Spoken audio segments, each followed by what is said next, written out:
Welcome back, student. Now today we'll discuss on evaporator. As you know from the previous knowledge or previous lecture video that we know already discussed on that what are the main component of any RSC system or VCR system or BR system. That evaporator is main component. As you know that what is the main function of evaporator?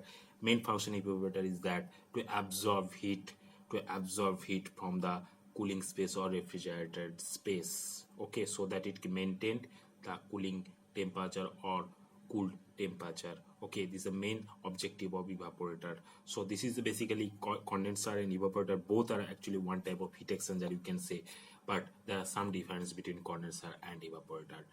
But as we know that heat exchanger basically heat transfer from one body to another body to transform heat.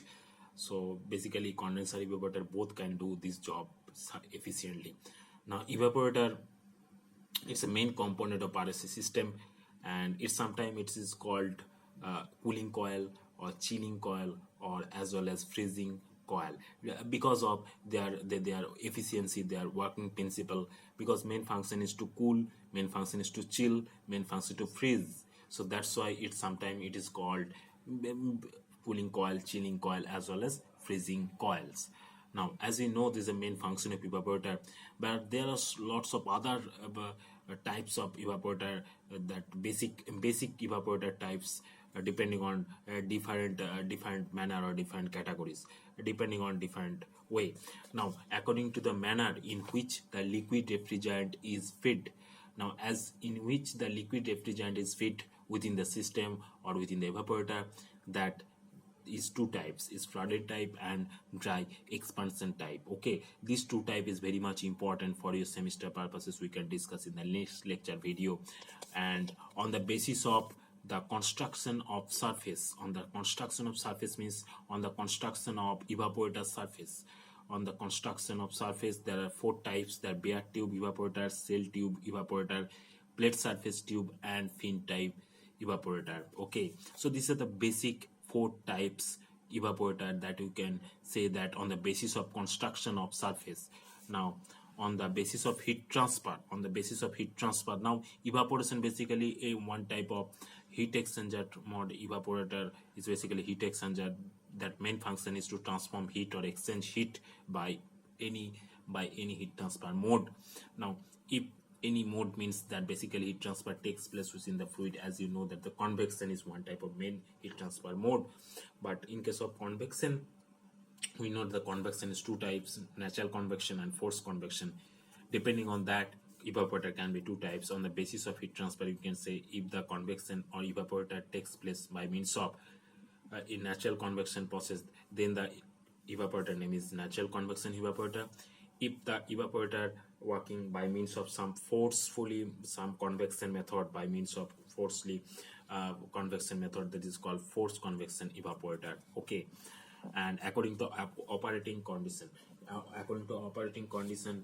there are basically three types: frosting evaporator, non-frosting, and defrosting. So these are the basic categories of different types of evaporator. We can discuss later on, but today we'll discuss on elaborately on the basis of construction of surface. On the basis of construction of surface, main categories is that bare type evaporator. As the name suggests, bare tube evaporator. So basically, first of all, the main important point is that it is made of copper tube, or you consider steel pipe. Okay, now copper tube is basically used for small evaporator where the refrigerant other than ammonia is used, and while the steel pipes are used when the large evaporator where ammonia is used as the refrigerant.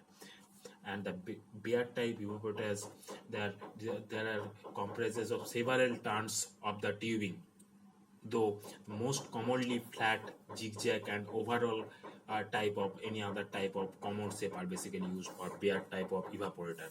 Okay, and the next type evaporator is plate type evaporator. Now, plate type evaporator basically into that type of evaporator, plate surface evaporator is that type of evaporator that the coil usually made of copper aluminum, as you know, that embedded. So this is the basic difference that evaporator, as you know, that bare tube and plate type or plate surface type.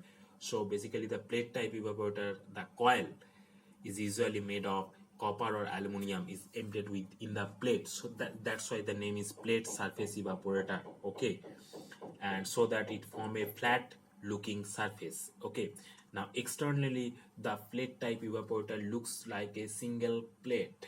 Okay, but inside there are several tons of metal tubing through which the refrigerant flow. So as you know that there are so much tubing are there in the evaporator as well as condenser, but in case of evaporator there are tubing space, copper tube or steel tube place. But in case of plate type plate surface evaporator, there are two plate along with that tube, also constant tube will be there, but along with that plate also attached with the tube, so that the heat transfer area or heat surface means sorry surface area is increased, so that the heat transfer from that surface is increased, so that the this external help. Why you are using that external plate? Because external plate which are uses for with tube, that basically helps increase the heat transfer from the metal tubing to the surface to be chilled. Okay, so that's why the difference between plate type as well as bear type evaporator. And more importantly, that it can be used as a partition in the freeze frozen food display cases. In that type of cases you can see that plate surface evaporator is used. Okay, now next type is fin evaporator. As the name suggests, the fin type evaporator is that type of, it's basically bare type of evaporator, basically covered with fin, so that's why it is called fin type evaporator. Okay, so bare type, as you know, the bare type evaporator, but as the name suggests fin, you know that what is fin and what is the main function of fin. Now in fin type evaporator, the bare type of, basically the fin evaporator are the bare type of evaporator that covered with the fin is the main difference, or main difference with the bare type and fin type evaporator. But what is the working principle, or how does work that? Now when the actually fluid enters to be cooled, flows over the bare type evaporator, lots of cooling effect from the refrigerant goes wasted, since there is less surface of heat transfer to heat from fluid to refrigerant. So that's why, to increase the efficiency, to increase the heat transfer rate, that's why fin are generally used. If fin are used with the evaporator, that is called fin type evaporator.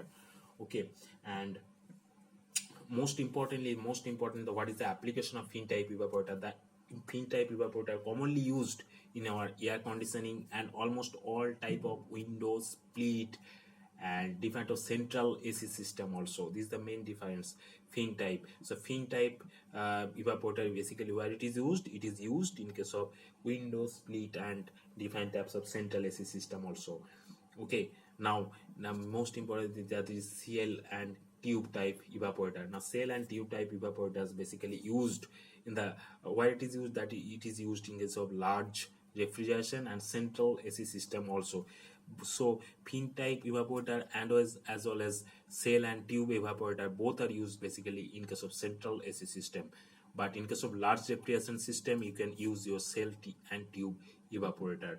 Okay, the evaporator in this system actually they are commonly known as a chiller. You know that what is chiller actually, and that chiller comprise large number of the tube that are inserted with the drum. As the name suggests, cell and tube, so there are a steel cell will be there, so the cell are there, so lots of tube will be generated, and that basically inserted with the drum on the cell, and depending on the direction of the flow of refrigerant in the cell and tube chiller, they are classified into two types, basically dry expansion and flooded type chiller. So we can discuss on that cell and tube evaporator. It's depending on the feed, depending in which the liquid refrigerant is feed, is basically two type, basically flooded type and dry expansion type. So we can discuss on that elaborately on cell and tube evaporator, that is basically two type. We can discuss in the next lecture video. Okay, thank you very much for listening and watching me. Goodbye.